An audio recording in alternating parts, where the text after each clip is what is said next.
It's not every day that you get a guaranteed return on your money, especially when investing. But today I'm going to share with you a very conservative, risk-free way where you can get a guaranteed nearly 10% return on your money. So stick around, you're not going to want to miss this. So you heard right. You're probably saying to yourself right now, hey Rich, a guaranteed nearly 10% return on my money. What kind of scam are you pushing? This is too good to be true. But actually, using something called I-bonds, that's right, bonds, can get you for basically the next 6 months a guaranteed return of 9.62%. So of course, I'm going to break down what is an I-bond, how you can buy them, the pros, the cons. But before we do, please drop a like for this video. And I've just opened up access to our private Discord group. Feel free to check it out. So let me give you the elevator pitch for I-bonds. The federal government, the Treasury Department, sells these I-bonds. They've been around for years, and the I stands for inflation. So I'm sure you've heard in the news, inflation is going through the roof.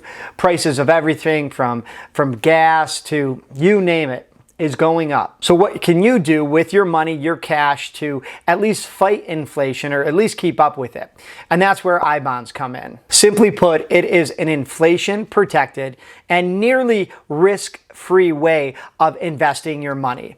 Of course, there are some maximums like per individual investor, and you do lock your money up for a certain amount of time, and if you want to take it out, there's a little bit of a penalty, and I'll get into all of that. Now, without getting too complicated, this rate, this super high rate of 9.62% is only good for 6 months. So as of this recording, it just started, and for the next 6 months, your money is going to get that rate.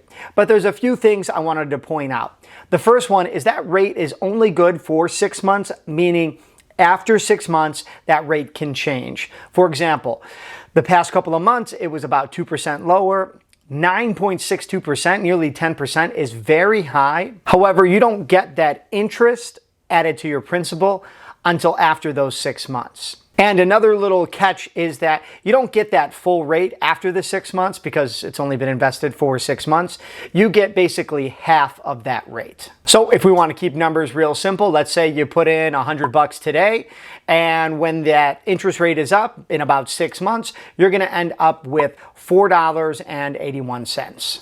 You see, you take the interest rate, and because it's only for 6 months, you cut it in half. Now, the interest rate could stay the same. Most likely, it will probably go down a little bit, but it fluctuates. Now, there's another little caveat I want to point out about I-bonds is that you have to lock up your principal money and the interest for at least 12 months from the date that you make the deposit, from when you buy the I-bond. So even though we just talked about how the interest rate's only good for 6 months and you got to lock the money up for 12, this is money that you want to invest and money that you don't need for like anything in the very short term. Now, I'm going to give you some examples of what type of money we're talking about later, but let's keep talking about the pros and cons. Some of the pros are that this is a very essentially risk-free and conservative way to invest your money. The maximum that as an individual you can put down and buy per year is $10,000. Now, of course, that's a lot of money, but let's say you got somebody in their 50s or 60s and they just have, some cash on hand. That emergency fund has just kept growing year after year. Maybe the kids are getting out of the house.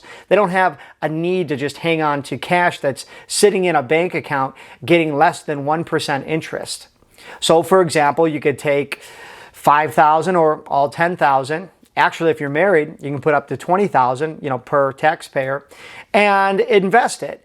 And you can invest it over the course of, if you wanted to do $1,000 a month for up to a maximum of $10,000 per the year, or you could do one lump sum. It's really up to you. Oh, and of course, to all my business owners out there, if you have an EIN, you can also buy $10,000 per year in the business's name. So again, just another way to have some assets or some cash on hand that you're not going to need for a while, and put it in a place where it's going to make some interest month after month, year after year. Now, when I was researching I bonds, I knew that this was not like a very sexy topic.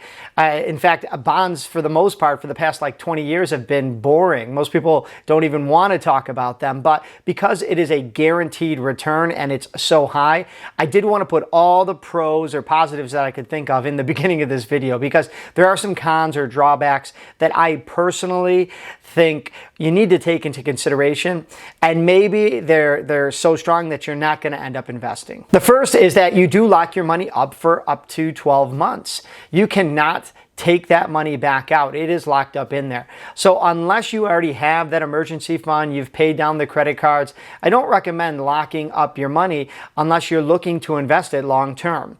And if you are looking to invest it long term, it may be a better idea to put it towards like a Roth IRA retirement account, or your 401k, 403b, 457, all those retirement accounts.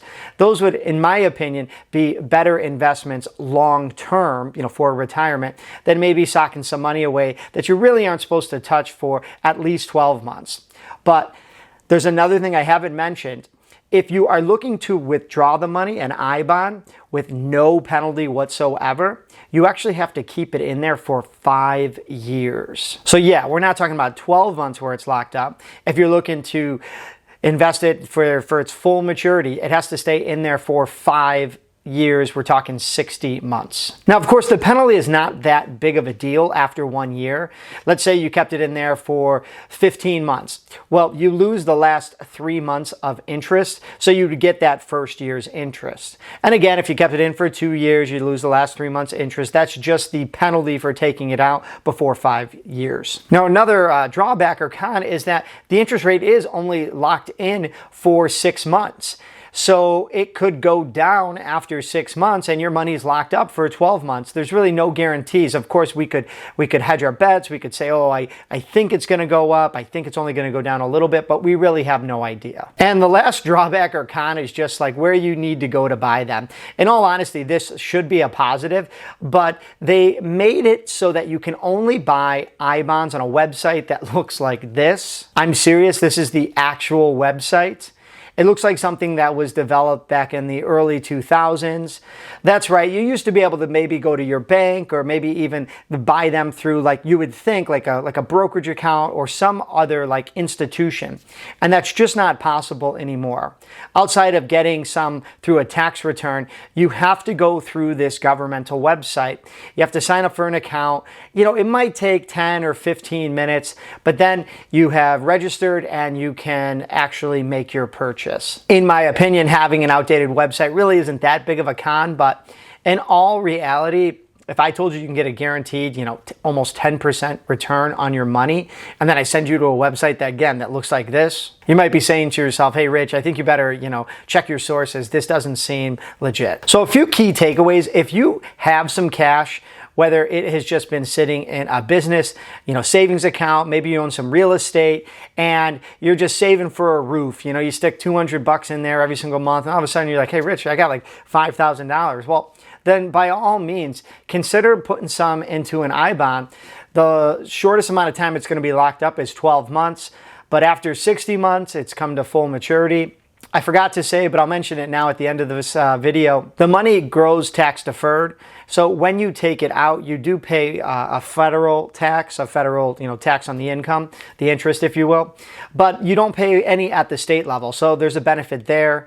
And there is, I'm not going to get into it, a way for if you use the money for like approved educational expenses when you withdraw it, that you could potentially pay no taxes on the principal or the interest. So again, it's a safe, conservative way to get a guaranteed return, a risk-free return, if you will.